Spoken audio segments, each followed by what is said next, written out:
Ya, sekarang bismillahirrahmanirrahim. Assalamualaikum warahmatullahi wabarakatuh.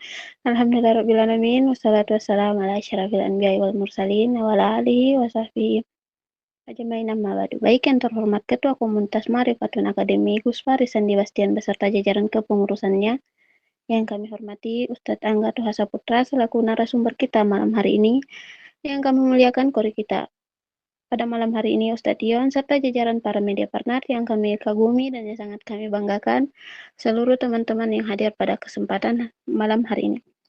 Puji syukur kehadirat Allah Subhanahu wa taala karena atas limpahan rahmat serta hidayahnya pada Ahad 5 Januari 2025 kita semua dapat hadir bersama-sama secara virtual dalam kajian umum Marifatun Academy.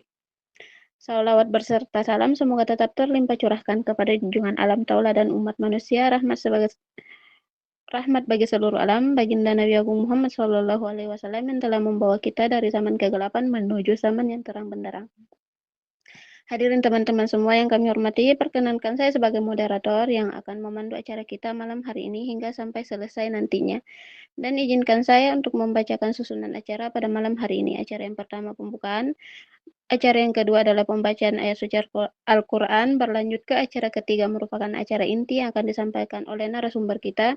Kemudian acara yang selanjutnya adalah doa yang dipimpin oleh pemateri kita, dan acara yang terakhir adalah penutup. Dan hadirin yang berbahagia, kita semua berharap semoga acara pada hari ini diberikan kelancaran oleh Allah Subhanahu wa taala. Dan marilah kita buka bersama-sama dengan membaca Al-Basmalah. Bismillahirrahmanirrahim. Dan untuk mengawali kajian kita malam hari ini, langsung saja marilah kita hayati bersama-sama lantunan ayat suci Al-Quran yang akan dilantunkan oleh Ustadz Ion, dan kepada beliau kami persilahkan. Silahkan Ustadz. Assalamualaikum warahmatullahi wabarakatuh.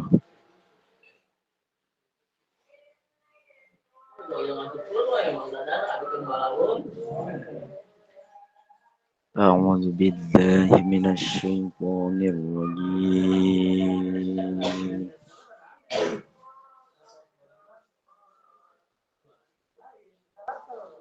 Bismillahirrahmanirrahim. Innal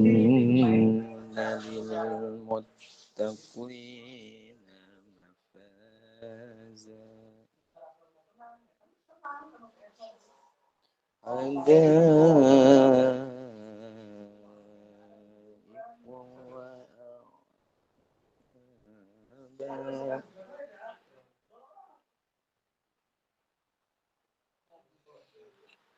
وكواعب أترابا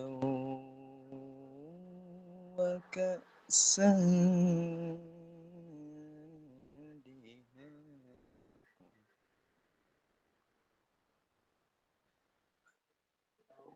وكواعب أترابا وكأسا دهاقا صدق الله العظيم. Assalamualaikum warahmatullahi wabarakatuh. Waalaikumsalam warahmatullahi wabarakatuh. Masya Allah, tabarakallah, lantunan ayat suci Al-Quran yang sangat luar biasa.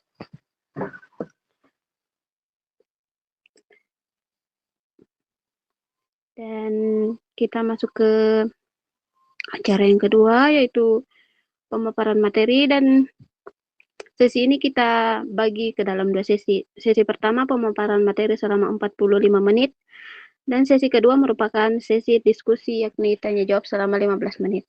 Dan baik teman-teman semua sudah hadir di hadapan kita semua narasumber kita yang sangat luar biasa. Dan kepada beliau kami persilahkan untuk menyampaikan materinya.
Bentar ya.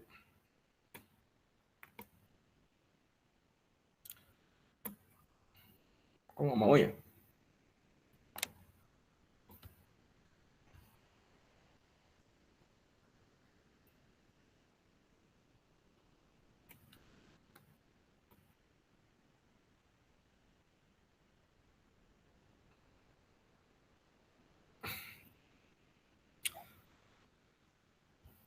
Kelihatan nggak? Kelihatan Ustaz.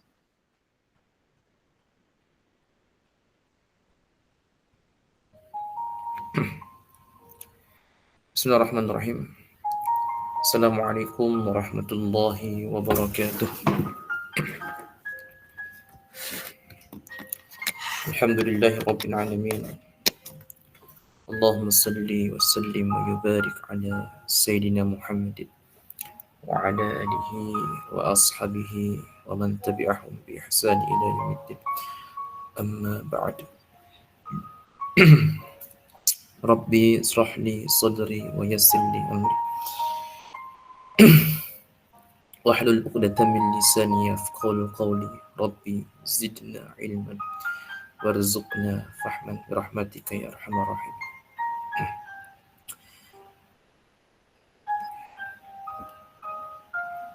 Teman-teman, seperti biasa ya. Sebelum kita mulai, yuk hubungkan hati kita kepada Allah Subhanahu wa taala. Ya mungkin seharian ini kita lelah, capek, apalagi letih, apalagi banyak masalah. Sekarang yuk hubungkan hati kita kepada Allah. Boleh jadi tadi kita nggak sempat ngobrol sama Allah. Boleh jadi tadi sholat kita terburu-buru sampai kita tidak berdoa kepada Allah. Pada malam hari ini, yuk sama-sama kita mengangkatkan tangan, sama-sama kita berdoa kepada Allah Subhanahu wa taala. Kita mulai dengan istighfar. Astaghfirullahaladzim. Astaghfirullahaladzim. Astaghfirullahaladzim alladzi la ilaha illa huwal hayyul qayyum wa atubu ilaihi min jami'il ma'asi. Alhamdulillahi rabbil alamin.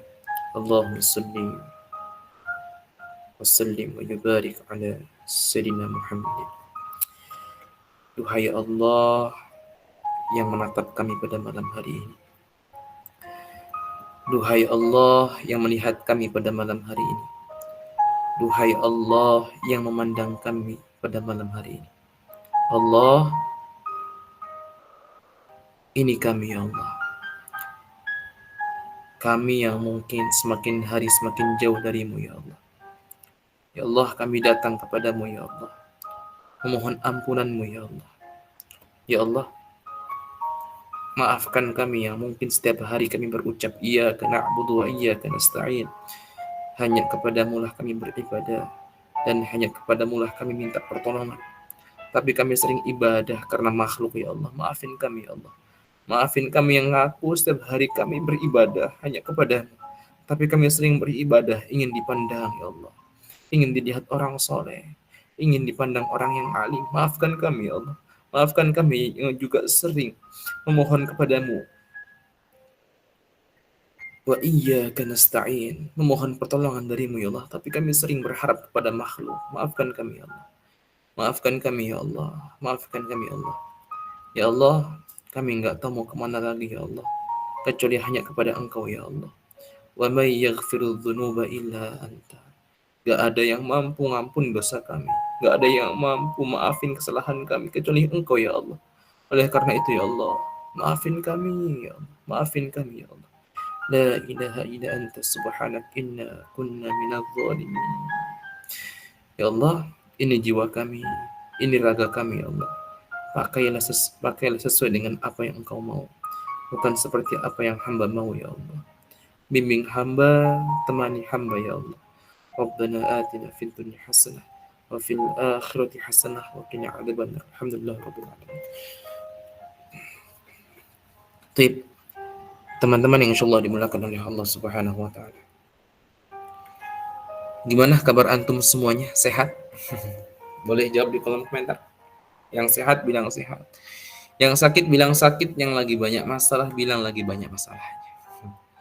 Gimana, sehat semuanya? Sertakan tempat tinggal antum. Contoh Angga Bandung sehat.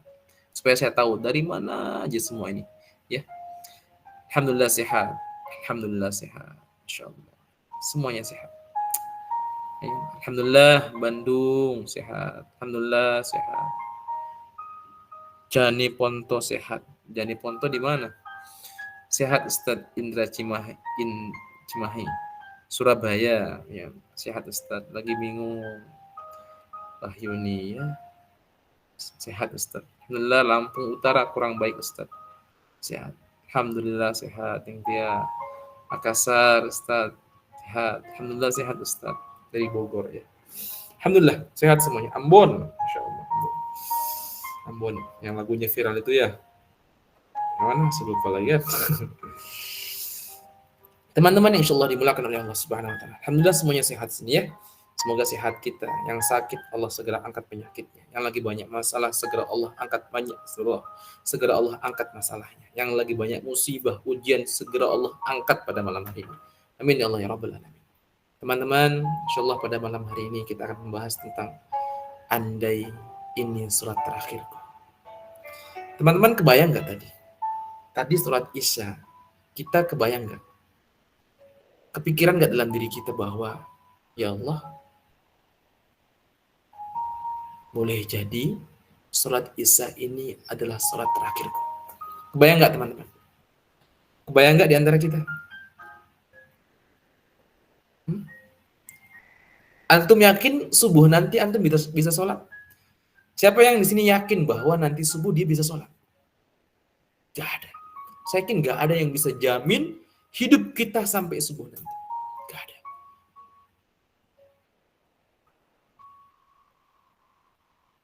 Berarti sholat Isya tadi ini adalah sholat terakhir kita, teman-teman. Tapi kenapa sampai detik ini kita belum bisa merasakan sebuah kenikmatan ketika kita mengangkat takbiratul ihram? Ketika kita berdiri kepada Allah, kenapa tidak ada nikmat dalam diri kita? Bukankah ketika kita menghadap kepada Allah, kita sedang berbincang kepada Allah? Bukankah kita menghadap kepada Allah, kita sedang ngobrol sama Allah? Bukankah kalimat Alhamdulillahirabbil alamin, Allah katakan hambaku sedang memujiku? Tapi kenapa sampai detik ini kita belum bisa merasakan kenikmatan yang begitu luar biasa ketika kita melaksanakan sholat? Kenapa?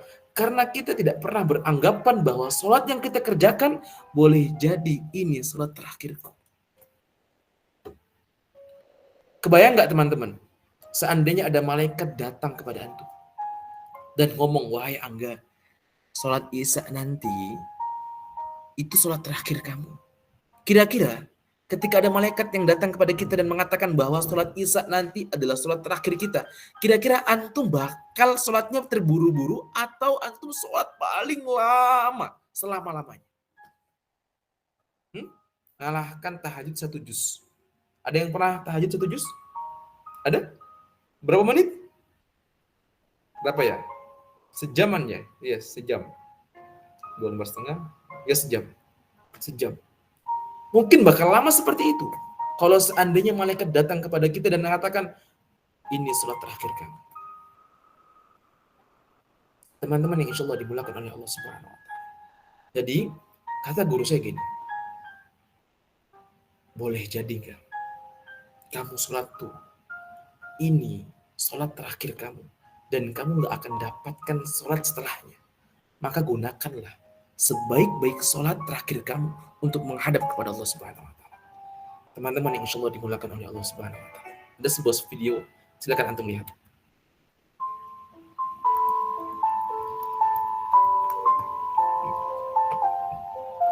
Ada yang orang sedang sholat, kemudian dia meninggal dunia.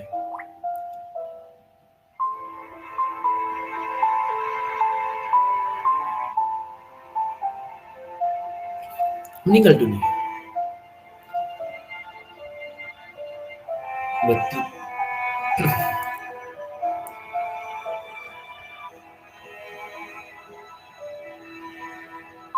Bukankah cita-cita ini adalah cita-cita kita, teman-teman? Cita-cita kita meninggal dalam keadaan menghadap kepada Allah. Kita meninggal dalam keadaan taat kepada Allah. Nih, ada juga sebuah video seorang imam meninggal dunia ketika selesai sholat. Bukankah ini harapan kita? Siapa yang berharapan ingin kepada Allah mati dalam keadaan husnul khotimah dan mati dalam keadaan menghadap kepada Allah? Mengatakan ada? Ada di antara kita yang ingin sholatnya menjadi sholat terakhir dan kita bisa menghadap kepada Allah dalam keadaan kita taat kepada Allah. Ada. Kebayang nggak, teman-teman? Sholat terakhir kita dan begitu sangat luar biasa nikmatnya, bahkan bisa mendapatkan sebuah rasa dan kita Allah panggil dalam keadaan sholat beribadah kepada Allah. Masya Allah. Ya, kebayang kan bagaimana malaikat menunggu kita. Udkhul jannah, kata Allah, masuklah dalam surga. Teman-teman yang insyaallah dimulakan oleh Allah Subhanahu wa taala. Kita sudah lihat tadi. Kita lihat sebuah video orang meninggal dalam keadaan beribadah kepada Allah. Dan ketahuilah bahwa semua amal itu tergantung pada akhirnya. Wa innama a'malu bil khawatim, kata Rasulullah. Sesungguhnya setiap amalan tergantung pada akhirnya. Banyak orang yang bermaksiat di luar sana, tetapi dia bertobat kepada Allah dan dia meninggal dalam keadaan bertobat kepada Allah. Innama a'malu bil khawatim. Begitupun sebaliknya. Mungkin di antara kita ada yang ahli ibadah, penghafal Quran, ahli tahajud, ahli sedekah. Akan tetapi di ujung kematiannya, di ujung amalnya, dia mengerjakan amalan keburukan dan dia meninggal dalam keadaan maksiat kepada Allah Subhanahu wa taala. Maka hancur semua amalnya. Teman-teman, antum ingat dengan kisah Ar-Rajal bin Unfuwah, sahabat Nabi, orang yang berilmu, penghafal Quran, terkenal pada saat itu ketika Nabi Muhammad wafat. Digantilah khalifah. Siapa menjadi khalifah? Yaitu Abu Bakar As-Siddiq.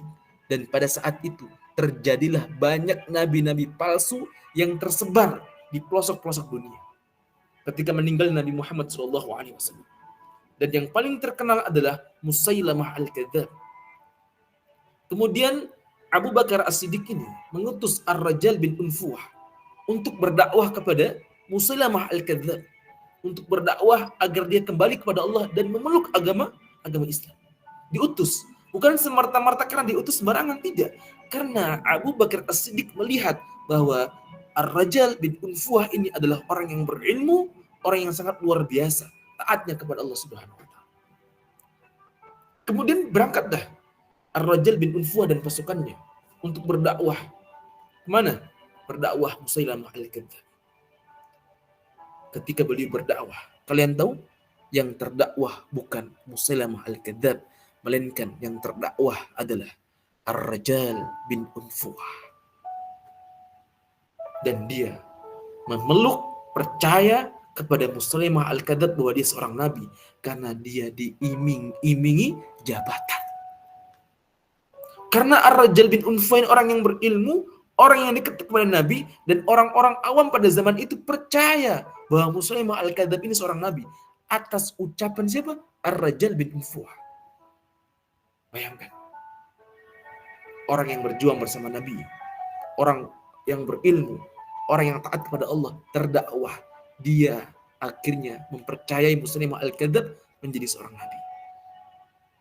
Kemudian pada saat itu Abu Bakar As-Siddiq mengirim pasukan untuk memerangi Musailamah Al-Kadzab, dan kalian tahu meninggal Musailamah Al-Kadzab dan Ar-Rajal bin Unfuwah meninggal dalam keadaan murtad, meninggal dalam keadaan tidak berakidah kepada Allah Subhanahu wa taala. Padahal Ar-Rajal bin Unfuwah ini adalah orang yang taat kepada Allah, orang yang berilmu kepada Allah. Tetapi dia terdakwah dan dia murtad, keluar dari agama Islam. Teman-teman yang insya Allah dimulakan oleh Allah Subhanahu wa Ta'ala. Bukan hanya itu. Ada sebuah kisah di Baghdad. Seorang muazzin yang terkenal puluhan tahun dia berkumandangkan azan. Kemudian apa? Pada saat itu hendak melaksanakan tugasnya menjadi muadzin, dia naik ke menara. Karena pada zaman itu belum ada pengeras suara. Dia naik di menara masjid dan dia melihat ada perempuan yang sangat cantik luar biasa.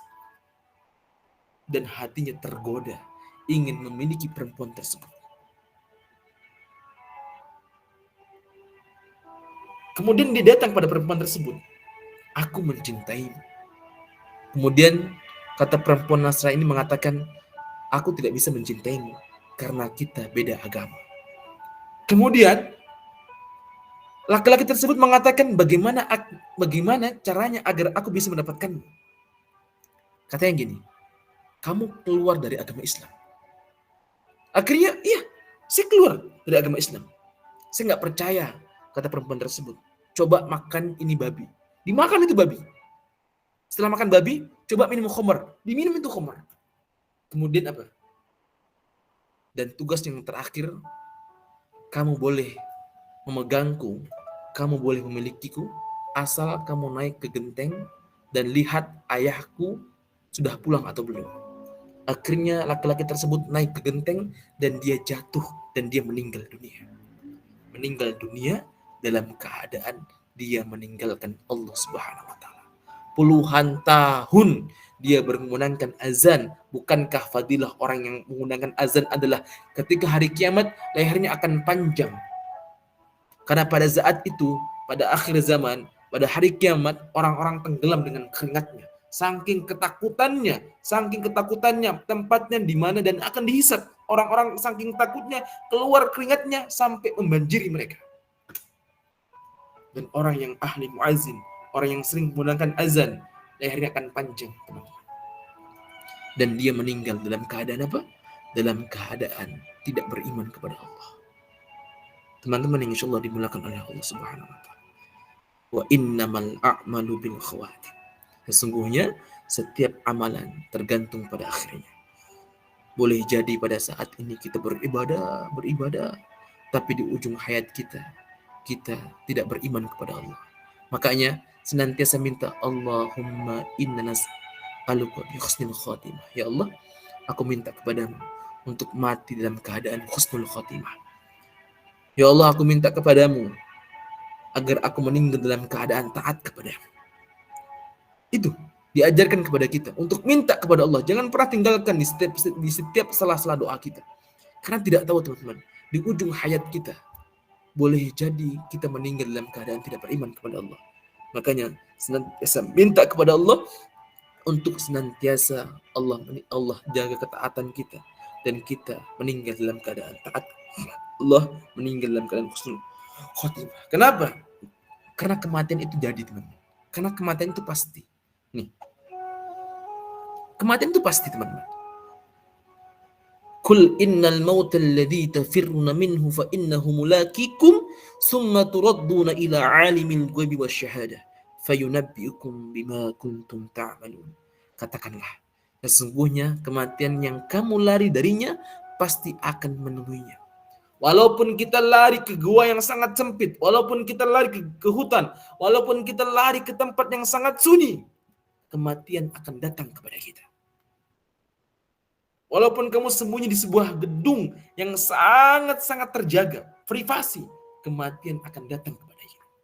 Walaupun kita lari kemanapun. Kenapa? Karena pasti akan datang menemui kita.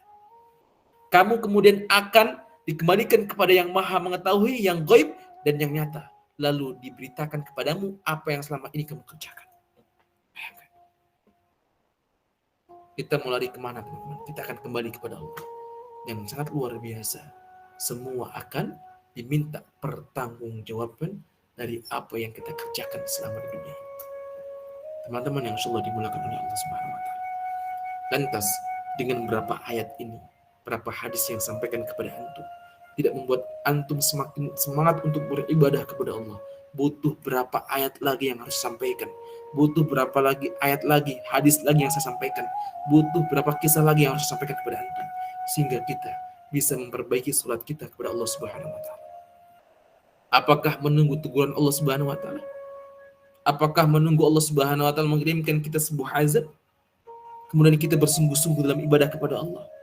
Teman-teman yang insyaallah dimulakan oleh Allah Subhanahu wa taala. Kemanapun kita lari, mau kemanapun kita pergi, ajal akan datang kepada kita. Perbaiki sholat kita. Karena sholat kita itu penentu baik buruknya amalan kita. Teman-teman yang insyaallah dimulakan oleh Allah Subhanahu wa taala. Dan yang paling luar biasa, kematian itu tiba-tiba, teman-teman, dan tidak bisa ditunda-tunda. Wala yu'akhirallahu nafsan idza jaa ajaluha wallahu khabirum bima ta'malun.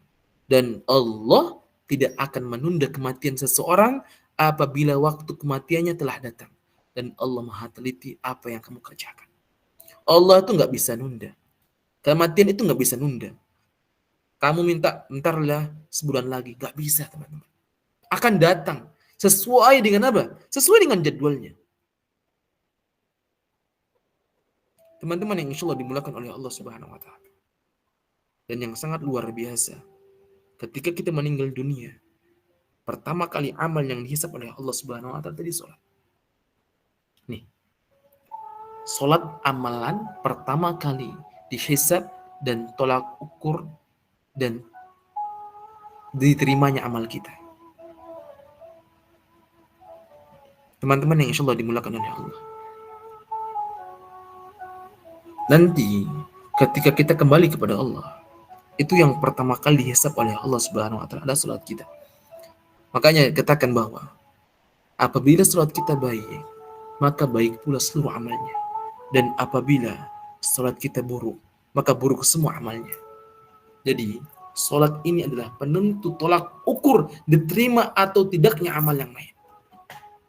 Terus tugas kita apa? Tugas kita perbaiki. Perbaiki salat kita. Kalau kita sudah memperbaiki salat kita, maka insya Allah amalan-amalan kita akan menjadi amalan-amalan terbaik. Maka insya Allah amalan-amalan kita yang kita kerjakan, menghafal Quran, sedekah setiap hari, amalan kebajikan yang lain, kebaikan yang lain, maka itu akan kembali apabila sholat kita perbaiki. Kenapa? As-salatu imaduddin. Sholat itu adalah tiang agama. Dan apabila tiangnya roboh, tiangnya nggak kokoh, maka hancurlah apa? Hancurlah sebuah bangunan. Bukankah sebuah bangunan kokoh karena ada tiangnya? Coba bangunan tidak ada tiangnya, maka kena angin sedikit, maka hancur itu bangunan. Begitupun dengan amal-amal kita. Kalau tiangnya tidak kokoh, yaitu sholat kita tidak kokoh, maka amalan-amalan yang lain juga akan ambruk mengikuti sholat-sholat kita yang belum bisa mendapatkan sebuah kenikmatan dalam hidup kita. Makanya kata Rasulullah Shallallahu Alaihi Wasallam ini, dari Ayub radhiyallahu an berkata, datang seorang laki-laki kepada Rasulullah SAW berkata, wahai Rasulullah, ajarkanlah aku dengan ringkas. Nabi bersabda, apabila engkau mendirikan sholat, maka sholatlah seolah-olah engkau akan berpisah. Teman-teman, coba jawab dengan jujur. Antum lagi naik motor atau bepergian. Kemudian malaikat datang kepada antum dan ngomong gini, wahai hamba Allah, sekarang tuh sholat kamu terakhir. Kira-kira antum bakal melanjutkan pergian antum atau antum menunggu waktu sholat?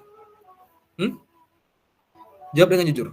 Ada malaikat datang kepada antum dan mengatakan bahwa sholat ini adalah sholat terakhir dan antum hendak mau bepergian. Kira-kira antum melanjutkan pergi antum atau antum menunggu waktu sholat dengan sangat khusyuk? Jawab teman-teman. Pasti jawabannya apa? Jawabannya saya akan nunggu Ustaz. Berapa jam pun saya akan tunggu. Kenapa? Karena ini sholat terakhir saya Ustaz. Makanya dalam kelas saya menemukan rasa dalam sholat. Mungkin di antara antum pernah ikut kelas saya. Kelas menemukan rasa dalam sholat.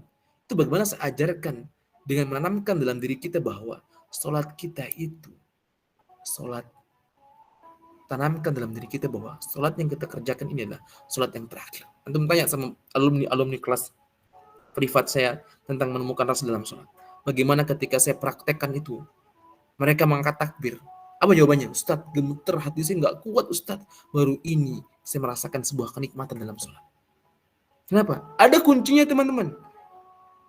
Bagaimana ketika kita mengangkat takbir, seolah kita itu menghadap kepada Allah Subhanahu wa taala. Makanya ketika saya mengajarkan kalimat bismillahirrahmanirrahim, kalian tahu apa artinya? Dengan menyebut nama Allah. Padahal dengan kalimat kata-kata hikmah, itu artinya teman-teman. Itu minta sama Allah, ya Allah, temani hamba ya Allah. Bismillah, dengan menyebut namamu ya Allah, berarti kita minta sama Allah untuk ditemani. Makanya kalimatnya ya Allah, Allah, bismillahirrahmanirrahim, temani hamba ya Allah. Ini enggak? Bismillahirrahmanirrahim, temani hamba ya Allah. Hamba capek, hamba lelah, hamba gak kuat, hamba gak bisa apa-apa. Temani hamba ya Allah. Bismillahirrahmanirrahim. Itu ajibnya, luar biasanya kalimat bismillahirrahmanirrahim. Baru bismillah, hati kita sudah gemeter. Ternyata indah. Alhamdulillahirabbil alamin. Apa artinya? Segala puji bagi Engkau ya Allah, Tuhan semesta alam. Dan kalimat yang sangat luar biasa saya ajarkan, itu sebenarnya kita sedang ngomong kepada Allah, Alhamdulillahirabbil alamin ya Allah, cintai hamba ya Allah. Teman-teman yang insyaallah dimulakan oleh Allah Subhanahu wa taala. Oleh karena itu teman-teman, jadikan salat kita, tanamkan dalam diri kita bahwa salat kita ini boleh jadi salat yang terakhir. Cobalah antum saya ajarkan satu pola. Ketika antum hendak menghadap kepada Allah Subhanahu wa taala, antum doa sama Allah. Ya Allah, boleh jadi ini salat terakhir hamba ya Allah. Izinkan hamba melaksanakan salat ini penuh dengan kekhusyuan ya Allah. Antum pernah minta sama Allah untuk khusyuk? Antum pernah minta sama Allah untuk mendapatkan sebuah rasa dalam salat kita? Mungkin enggak ada. Bahkan di antara kita mungkin berani meninggalin salat. Mungkin di antara kita berani ninggalin salat. Dan ketahuilah teman-teman, sesungguhnya bukan kita yang malas-malasan untuk sholat, bukan kita yang nggak ada waktu untuk sholat, bukan, tetapi Allah lah yang nggak mau memandang kita, Allah lah yang nggak mau melihat kita, Allah lah yang nggak sudi melihat kita untuk kita menghadap kepada Allah. Ada guru saya, ketika itu saya berada di Bogor, di Jasinga, di pondok pesantren As-Saifur Rahim. Ketika itu kami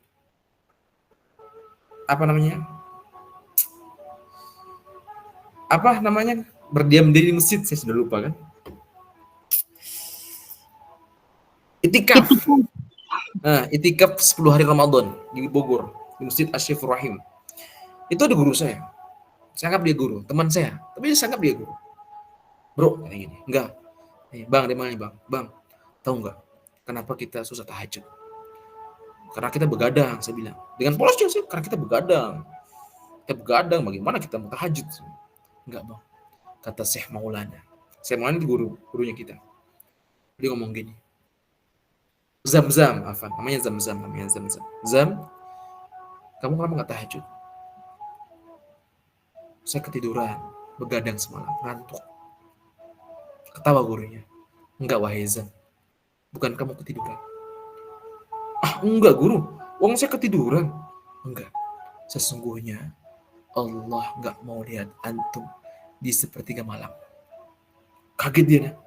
Kenapa? Boleh jadi ada perbuatan-perbuatan yang kita kerjakan yang membuat Allah enggak sudi melihat kita. Begitupun dengan sholat-sholat kita teman-teman. Kenapa kita berani ninggalin sholat? Boleh jadi Allah enggak mau memandang wajah kita. Bukankah kita ketika melaksanakan sholat, kita hendak ngobrol sama Allah, bertemu dengan Allah. Tapi kenapa kita berat sekali melaksanakan sholat? Boleh jadi Allah nggak mau lihat kita. Boleh jadi Allah nggak sudi memandang kita. Kenapa? Karena banyaknya maksiat yang kita kerjakan di hadapan Allah Subhanahu wa taala. Boleh jadi seperti itu teman-teman. Oleh karena itu tanamkan bahwa sholat kita adalah sholat yang terakhir. Dengan sholat menjadi penuh makna dan nikmat teman-teman. Tanamkan, jangan sampai kita tidak menanamkan. Karena rugi bagi orang-orang yang tidak bisa melaksanakan sholat sepenuh dengan makna. Fawailun lil musallin alladzina hum an sholatihim sahun alladzina hum yura'un wa yamna'una al-ma'un. Celakalah orang-orang yang sholat. Orang-orang yang sholat adalah celaka. Siapa? Alladzina hum an sholatihim Orang-orang yang lalai terhadap sholatnya. Dan kita sering lalai, bukan? Terhadap sholat-sholat kita. Ketika kita melaksanakan sholat, yang teringat apa? Utang.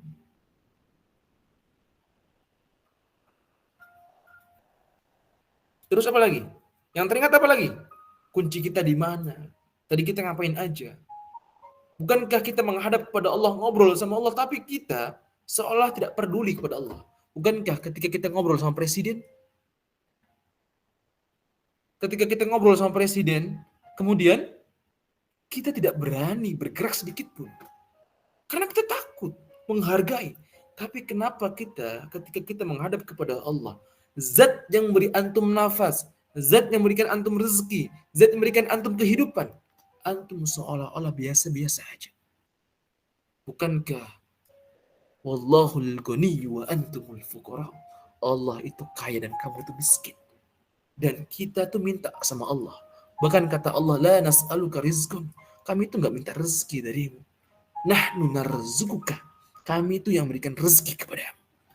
Tapi kita sering lalai kepada Allah. Tapi kita sering ninggalin Allah.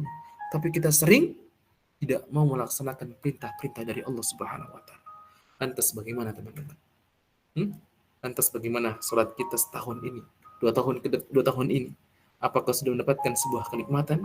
Satu kuncinya, sudah ajarkan kepada antum, salah satu kunci untuk mendapatkan sebuah rasa dalam sholat, tanamkan dalam diri kita ketika kita melaksanakan sholat, yaitu minta sama Allah untuk Allah berikan kenikmatan dalam sholat, dan tanamkan dalam diri kita bahwa ini adalah sholat terakhir kita. Barakallahu fikum teman-teman yang insyaallah dimulakan oleh Allah Subhanahu wa taala. Mungkin ini yang dapat saya sampaikan. Bila ada kata-kata yang salah, mohon dimaafkan. Semoga kita bisa memperbaiki sholat kita menjadi sholat yang terbaik ke depannya. Akhirul kalam, teman-teman. Nah, mangga silakan yang bertanya. Saya kasih satu pertanyaan. Yuk, langsung tanya. Biar cepat. Saya ada agenda soalnya. Assalamualaikum. Boleh. Waalaikumsalam. Ustaz, izin bertanya. Mangga. Ustaz, kalau ada orang yang baru ingin memperbaiki sholatnya, lalu dia tiba-tiba mati di dalam usahanya yang baru memulai sholat itu, apakah Allah menerima sholat terakhirnya itu sebagai amal baiknya dan sebabkan dosa-dosanya diampuni? Terima kasih, Ustaz. Ada sebuah kisah. Orang yang ahli maksiat, bahkan dia pembunuh. 99 orang dibunuh. Kemudian dia punya niatan bertaubat kembali kepada Allah. Dia datang kepada orang yang ahli ibadah. Mengatakan, Syekh, aku ingin bertobat ya Syekh. Dosa kamu apa? Dosa aku itu membunuh 99 orang. Apa kata Syekh tersebut? Nggak bisa. Kamu nggak bakal diampuni oleh Allah Subhanahu wa taala karena kamu mengerjakan amalan yang sangat kejam, amalan yang sangat buruk, dosa yang sangat besar. Dibunuhlah Syekh tersebut menjadi genap 100. Kemudian dia tidak berhenti. Tidak berhenti untuk bertaubat. Akhirnya dia datang kepada orang yang ahli ilmu dan mengatakan, Syekh, aku ingin bertaubat. Apakah Allah Subhanahu wa taala mau mengampuni dosaku? Tentu. Tapi aku membunuh 99 orang dan 100 orang bahkan. Satu di antara orang yang soleh. Apa kata saya tersebut? Allah bakal ngampuni kamu. Terus langkah-langkah yang harus saya kerjakan apa? Kamu tinggalkan tempat tinggal kamu. Karena boleh jadi tempat tinggal kamulah yang membuat kamu bermaksiat kepada Allah Subhanahu wa taala karena lingkungan kamu. Makanya tinggalkanlah lingkungan yang toksis, teman-teman. Tinggalkan. Karena itu pengaruh dalam hidup kita. Akhirnya dia meninggalkan hijrah. Gak sempat dia ibadah, baru niat hijrah, dia meninggal. Meninggal di mana? Meninggal di pertengahan jalan. Baru niat mau hijrah. Taubat kepada Allah bersungguh-sungguh dan dia meninggal. Malaikat ini rebutan, malaikat laknat dan malaikat rahmat. Ini bagianku. Lah, ini bagianku. Lah, akhirnya mengadu kepada Allah Subhanahu wa taala. Dan yang sangat luar biasa, seorang pemuda tersebut mati dalam keadaan husnul khotimah karena bertobat kepada Allah. Apalagi orang yang tadi yang mau apa? Yang mau tobat dan dia sholat meninggal. Maka Allah Subhanahu wa taala dalam cerita tadi, Allah Subhanahu wa taala mengampuni dosanya. Apalagi ketika kita sudah bertaubat, pasti Allah bakal ampuni dan salat kita diterima oleh Allah Subhanahu wa taala. Maka beruntunglah teman-teman Mintalah sama Allah untuk senantiasa Allah berikan kemampuan jiwa kita, raga kita untuk senantiasa beribadah kepada Allah, taat kepada Allah. Barakallah. Mungkin itu jawabannya. Semoga Anda paham. Ada lagi? Satu lagi ada? Satu lagi ya. Di kolom komentar bisa jawab. Assalamualaikum Ustaz. Ini yang tadi bukan?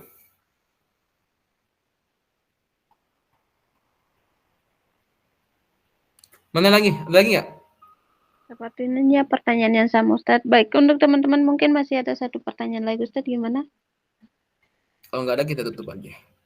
Oh baik, karena langsung Ada? kita tutup aja teman-teman. Kayaknya nggak ada lagi Ustadz. Baik, enggak ya teman-teman. Alhamdulillah kita bisa kajian pada malam hari ini. Dan terima kasih kepada narasumber kita atas jawabannya, dan terima kasih juga kepada peserta kajian malam ini yang telah mengajukan pertanyaan yang sangat luar biasa sekali, dan mohon maaf kepada peserta kajian yang belum sempat bertanya ya. Dan baik, acara selanjutnya adalah doa yang akan dipimpin oleh pemateri kita pada malam hari ini, dan kepada beliau kami persilahkan. Silakan Ustaz. Baik, kita tutup dengan doa kafaratul majlis. Subhanallah bihamdika asyhadu an la ilaha illa anta astaghfiruka wa atubu ilaik. Barakallahu fikum. Assalamualaikum warahmatullahi wabarakatuh. Izin pamit semuanya. Waalaikumsalam warahmatullahi wabarakatuh.